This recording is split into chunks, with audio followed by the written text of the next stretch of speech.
اپنے مسائل کو حل کرنے کے لیے سبسکرائب کریں آپ کے مسائل کا حل۔ عزیز الرحمن ڈیرہ مراد جمالی سے، کیا قرآن مجید پڑھتے وقت جب آیت سجدہ پڑھی جائے تو کیا فوراً سجدہ کرنا چاہیے یا تلاوت ختم کرنے کے بعد کرنا چاہیے یا قرآن مکمل کرنے کے بعد سب ایک ساتھ کرنے چاہیے؟ دیکھیں عزیز الرحمن صاحب، سب طرح سے جائز ہے، لیکن جو سنت طریقہ ہے وہ یہ ہے کہ جب آیت سجدہ پڑھی فوراً سجدہ کریں۔ نبی صلی اللہ علیہ وسلم کا معمول یہی تھا، جیسے ہی آپ نے قرآن مجید میں سجدے کی آیت پڑھی فوراً سجدہ کر لیں۔ مکروہ وقت ہو تو اس وقت بھی سجدہ کیا جا سکتا ہے، اگر اسی وقت آیت پڑھی ہے، یعنی آیت پڑھی فوراً سجدہ کیا تو پھر اس میں نہ دیکھیں مکروہ وقت ہے یا نہیں۔ لیکن اگر اس وقت آپ نے سجدہ نہیں کیا تو پھر مکروہ وقت میں، یعنی زوال کے وقت میں، سورج نکلتے ہوئے، سورج غروب ہوتے ہوئے، پھر سجدہ جائز نہیں ہے۔ البتہ سجدہ تلاوت فجر کی نماز اور عصر کی نماز کے بعد کیا جا سکتا ہے۔ کئی سال کے سجدہ تلاوت واجب ہوں تو کیسے ادا کریں؟ اگر کسی شخص نے پچھلے 8 سالوں سے اب تک لا علمی کی وجہ سے سجدہ تلاوت ادا نہ کیا ہو تو اس کے لیے کیا حکم ہوگا؟ محمد عرفان اعظم گڑھ۔ بھائی سارے سجدے کر لے، کتنا ٹائم لگتا ہے؟ اندازہ لگا لے کتنے سجدے واجب ہوں گے، زیادہ 500 ہوں گے، 1000 ہوں گے، 1500 ہوں گے، تو کیا ہے اس میں؟ روزانہ ہر نماز کے ساتھ تھوڑے تھوڑے کرتا رہے، لیکن نمازوں کے بعد مسجد میں سجدہ کرنا مکروہ ہے، کیونکہ لوگ اس کو پھر سنت عمل سمجھتے ہیں۔ تو گھر میں آپ روزانہ کر لیں، 10 کر لیں، 20 کر لیں، 30 کر لیں، اور ڈائری میں نوٹ کرتے چلے جائیں۔ سجدے میں زمین سے کتنا سر لگائیں؟ سجدے میں سر کو زمین سے کتنا لگائیں تو سجدہ ادا ہو جاتا ہے؟ کیا زور سے لگانا ضروری ہے یا آرام سے لگانے سے بھی سجدہ ادا ہو جائے گا؟ خرم شہزاد انڈیا سے، اتنا لگائیں کہ زمین کی تھوڑی سی سختی محسوس ہو، بس زیادہ زور دباؤ ڈالنا ضروری نہیں ہے۔ بعض لوگوں نے ہلکا سا رکھا ہوا ہوتا ہے، بس ہلکا سا ٹچ کر رہے ہوتے ہیں، تو یہ صحیح نہیں ہے، خلاف سنت ہے۔ جیسے آپ گدے پہ سجدہ کر رہے ہیں یا روئی کے اس پہ، تو آپ کو پھر تو زیادہ دبانا پڑے گا سر کو، تاکہ تھوڑی سی سختی محسوس ہو۔ تو اتنا کہ ہلکی سی زمین کی سختی محسوس ہو جائے، اتنا کافی ہے۔ صرف ٹچ کرنا نہیں ہے کہ آپ کا سر زمین سے ہلکا سا ٹچ ہو جائے، یہ خلاف سنت ہے۔ عصر کے بعد سجدہ تلاوت کا حکم۔ عصر کے بعد تلاوت کرتے ہوئے آیت سجدہ آ جائے تو کیا سجدہ تلاوت کر سکتے ہیں؟ ریان محمد عادل لکھنؤ سے، زیادہ تر لوگ انڈیا سے سوال پوچھتے ہیں۔ جناب ریان محمد عادل صاحب، سجدے کی نماز، عصر کی نماز کے بعد سجدہ تلاوت بہرحال کر سکتے ہیں، چاہے اسی وقت سجدے کی آیت پڑھی ہو یا پہلے پڑھی بھی ہو، کیونکہ عصر کی نماز کے بعد نوافل جائز نہیں ہے، سجدہ تلاوت جائز ہے۔ البتہ جب مکروہ وقت شروع ہو جاتا ہے، جو انڈیا پاکستان میں سورج غروب ہونے سے 15 منٹ پہلے، تو اس مکروہ وقت میں پھر آپ کے لیے سجدہ تلاوت بھی جائز نہیں ہے۔ ہاں اگر اسی وقت سجدے والی آیت پڑھی ہے تو فوراً کر سکتے ہیں، لیکن پہلے پڑھی ہوئی ہے تو اس وقت مکروہ وقت میں آپ سجدہ تلاوت بھی نہیں کر سکتے۔ نماز میں سجدہ تلاوت کے بعد قراءت کیسے شروع کریں؟ کیا نماز میں سجدہ تلاوت سے اٹھنے کے بعد تسمیہ پڑھ کر تلاوت شروع کریں گے یا بغیر تسمیہ پڑھے؟ آمنہ صاحبہ، سجدہ تلاوت جب نماز میں کرتے ہیں نا تو اٹھنے کے بعد بغیر بسم اللہ کے جہاں سے چھوڑا ہے وہیں سے شروع کر دیں۔ البتہ اگر کوئی نئی سورت شروع ہو رہی ہے تو پھر بسم اللہ پڑھنی چاہیے۔ فجر سے پہلے نوافل پڑھ سکتے ہیں، فجر کی نماز کے بعد کوئی نفل نہیں پڑھ سکتے، صرف قضا نماز پڑھ سکتے ہیں۔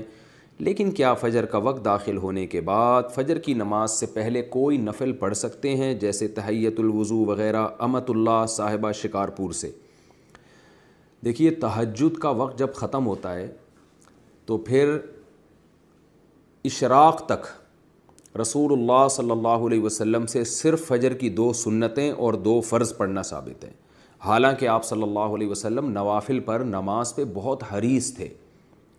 تو اس سے علماء نے استدلال کیا کہ نبی اتنے زیادہ نماز پہ حریص ہونے کے باوجود، اتنا زیادہ آپ کو نماز کا شوق تھا، اس کے باوجود آپ صلی اللہ علیہ وسلم نے صرف 2 سنتیں اور 2 فرض پڑھی ہیں۔ تو علماء کہتے ہیں اس سے پتہ چلتا ہے کہ صرف یہی پڑھی جائیں گی، اس کے علاوہ پڑھنا مکروہ ہے، ناپسندیدہ ہے۔ تو جب صبح صادق کا وقت شروع ہو جائے تو آپ پھر کوئی نوافل نہیں پڑھ سکتے سوائے فجر کی 2 سنتوں کے۔ البتہ وہ نوافل جن کا کوئی سبب ہو، جیسے کسی نے وضو کیا ہے تو تحیۃ الوضو پڑھنا، یا مسجد میں داخل ہوا تو تحیۃ المسجد پڑھنا، تو یہ امام شافعی اور دوسرے امام احمد بن حنبل کے نزدیک تو یہ جائز ہے۔ لیکن امام ابو حنیفہ کے نزدیک یعنی حنفیہ کے نزدیک یہ بھی جائز نہیں ہے، کیونکہ وہ کہتے ہیں یہ بھی نوافل ہیں۔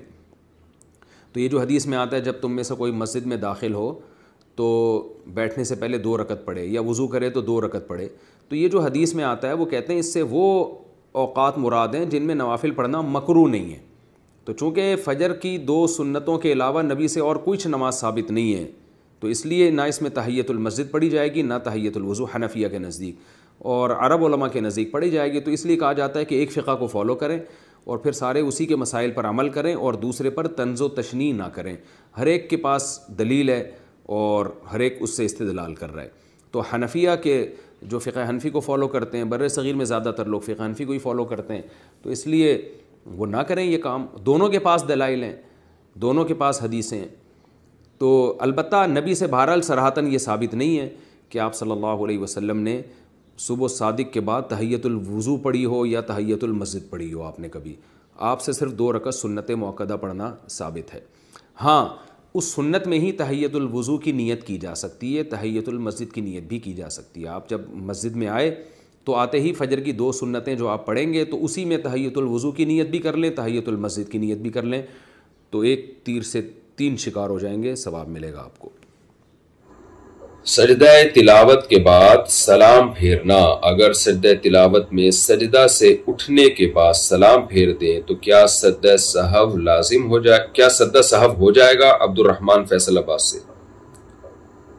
اچھا، سجدہ سہو نہیں، سجدہ تلاوت ہو جائے گا۔ سجدہ تلاوت میں سجدہ کرنا لازم ہے، اگر کسی نے سجدہ کر لیا تو سلام پھیرے نہ پھیرے اس سے کوئی فرق نہیں پڑتا، لیکن سلام پھیرنا نہیں چاہیے کیونکہ سلام جو ہے وہ نماز سے نکلنے کے لیے، تو اگر کسی نے پھیر لیا تو بھی ٹھیک ہے، لیکن خلاف سنت ہے، بس آپ سجدہ کریں اور اللہ اکبر کہہ کے اٹھ جائیں۔ سجدہ سہو کا صحیح طریقہ کیا ہے؟ محمد صدام انڈیا سے۔ سجدہ سہو کا صحیح طریقہ بتا دیں جی بھائی محمد صدام صاحب۔ سجدہ سہو کا صحیح طریقہ یہ ہے کہ اتحیات مکمل پڑھنے کے بعد دائیں طرف السلام علیکم ورحمۃ اللہ سلام پھیریں، اس کے بعد 2 سجدے کریں جیسے نمازوں میں سجدے کیے جاتے ہیں، پھر دوبارہ بیٹھیں، پھر اتحیات پڑھیں، پھر درود شریف دعا پڑھ کے دونوں طرف سلام پھیر لیں۔ اس کے علاوہ بھی سجدہ سہو کے کچھ طریقے حدیث میں وارد ہوئے ہیں، تو جتنے طریقے حدیث میں وارد ہوئے ہیں وہ سارے طریقے جائز ہیں۔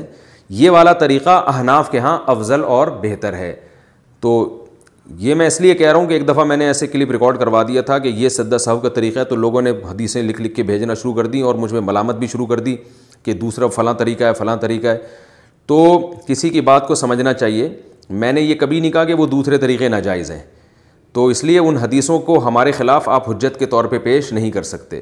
تو احناف کا یہ مذہب ہے کہ حدیث میں جتنے طریقے سجدہ سہو کے وارد ہوئے ہیں سب جائز ہیں۔ فقہا کا اختلاف افضلیت میں ہے کہ یہ والا افضل ہے یا وہ والا افضل ہے، تو احناف کے ہاں یہ والا طریقہ زیادہ افضل ہے۔